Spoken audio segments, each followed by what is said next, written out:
forests are a place that I go to calm myself down, to meditate, and to reconnect with the natural rhythms of life.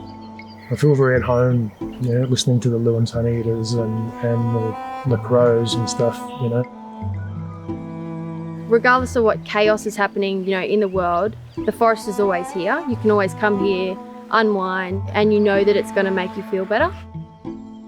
Country can silence all the head noise that's going on for you in your normal day-to-day life. I become a different person almost. The weight of the world is off my shoulders, and I really just enjoy being out amongst the trees. When I walk into a forest, I feel human.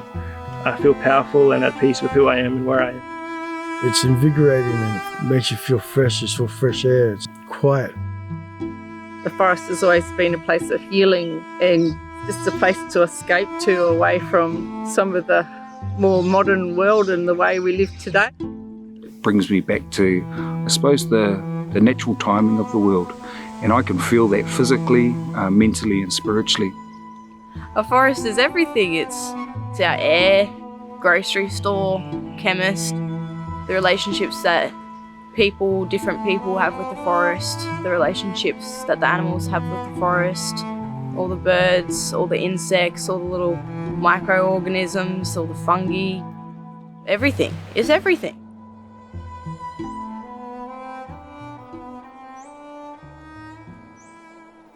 We're here today in Bongal Bongal National Park. Eucalypts have evolved over millennia with a wide range of insects and fungi. Most of these insects and fungi play an important ecological role in the forest. They decompose leaf litter and recycle nutrients back into the forest. But because of this co-evolution, the trees and the pests live in some sort of balance. But when this balance is upended, pests and diseases get the upper hand and can cause significant and long-term damage. An example is a disturbance event, such as from clearing and forest fragmentation or altered fire regimes. Another form of imbalance is when you have an exotic pest or disease that's come into the country, come into a natural environment. This disease can run rampant and cause irreparable damage to the forest. The people have gathered here in the Bunyas for thousands of years. It's very iconic, the Bunya tree itself, to our people, but not only to our people, but to all the other mobs that used to gather here. They travelled hundreds of kilometres in some instances, not only to indulge in the nuts themselves, but also we'd share our ceremonies, our story and trade resources, settle disputes, and was the largest gathering site known in the continent pre-colonial times. Thousands would gather here. Bunya pines, we know them to be 200 million years old. And you definitely get the sense, when you're here, that these pines have been here for an incredibly long period of time. When some of the local rangers expressed their concern to me that some of these pines appeared to be dying in an unnatural kind of way, what might be going on? Were we just looking at some sort of natural event? Was it just chance or, coincidence? A dead tree there. Then if you look over there, you can see the dead stalks. It'll lose its leaves, and then eventually, like there, it'll just be a half broken off trunk, and then it'll eventually fall on the ground and rot. And with the big gap in the canopy, it kind of feels like the forest is breaking. Very sad. At which point we realised that what we were looking at was potentially a disease caused by a very, very small microscopic organism called Phytophthora, and all of a sudden we realised we might have a problem on our hands. When these big trees fall, you get all of this understory pop up, like all your pioneer species, like your stinging trees, so it really alters the vegetation. These are mighty trees. They're not weaklings by any stretch, and the very fact they've survived for hundreds of millions of years tells us that they are real survivors. The Phytophthora that appears to be killing them is one that's come in from somewhere else. It's an organism that they have no resistance to because they've never encountered it in hundreds of millions of years of their existence. And as mighty as they are, this tiny pathogen is killing them. What we think has happened was in 2011 there was a huge flooding event, lots and lots of water. So Phytophthora was here, maybe brought in on someone's shoes, maybe a pig has brought it in. With that flooding event, it's allowed it to spread, disperse and establish, and it happily feeds on the roots then of the bunyas. It's pretty devastating when you see, such unique old trees that have withstood 800 years worth of, fires and all sorts of stresses, and then now suddenly they're all dying really quickly. You lose these bunyas, you lose a lot of our cultural history and values of this place. And we consider these fellas as our ancestors. The country teaches us, the animals teach us. These old trees, they know the language of this country, they know the language of the old people. It is our identity that's under threat as well. Who we are, they make us who we are.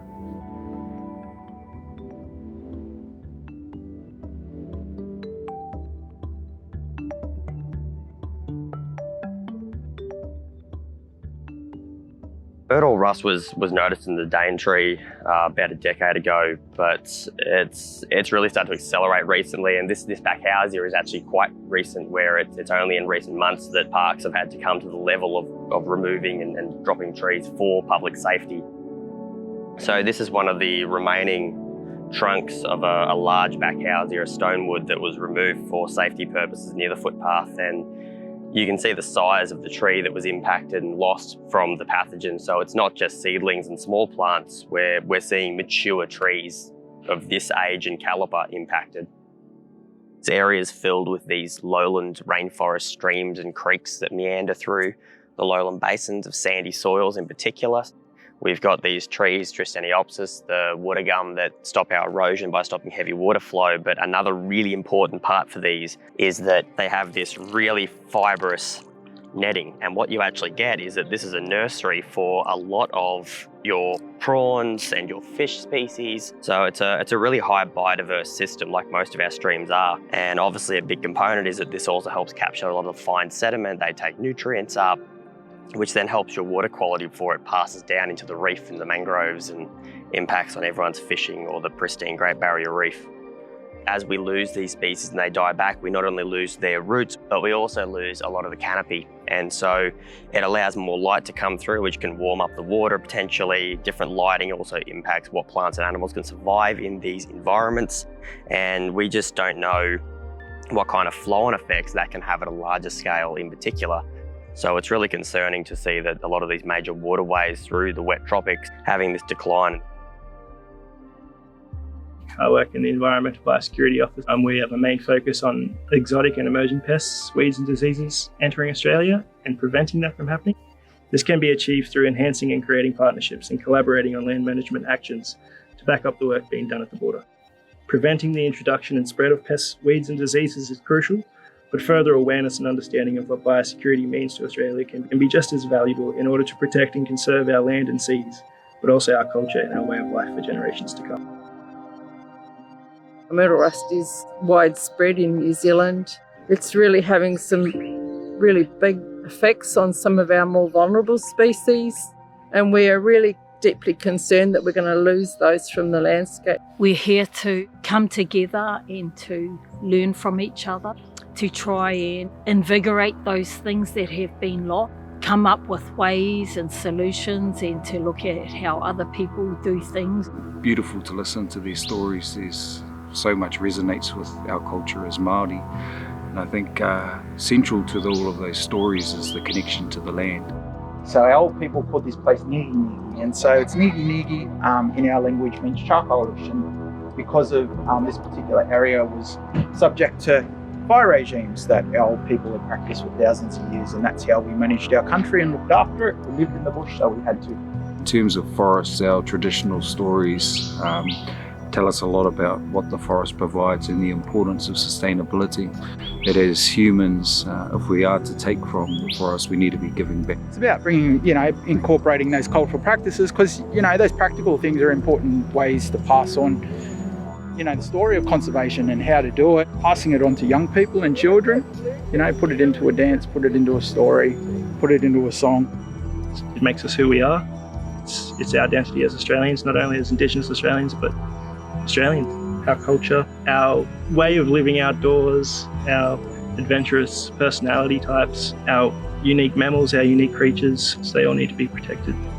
Bringing up those future generations to care about country and really seek out that knowledge to really preserve what we have before it's lost. I want everyone to know about these exotic pests and pathogens. I want everyone to know about them, be on the lookout for them, and doing whatever they can to stop the spread of them. We're going to sit back in circles with other agencies, Indigenous and non-Indigenous people, because we all have that common goal to make a united front. Our approach has been first to reconnect, because we acknowledge that through this modern world, we've disconnected ourselves from nature in a lot of ways, and particularly our forests. If you bring that back to a human level, that's the importance of exchanges like this, is connecting with other people, other forms of knowledge, because it's my belief that there's, through that process, I suppose it's like the trees, the birds and the bees, there's some cross-pollination that creates a new magic that helps to ensure that we sustain ourselves and we sustain this natural world. We really need to get armies of people to work together for the biosecurity of this country, to understand and value traditional ways and complement that with Western science, so we work together and get better outcomes for country, because without country there's nothing.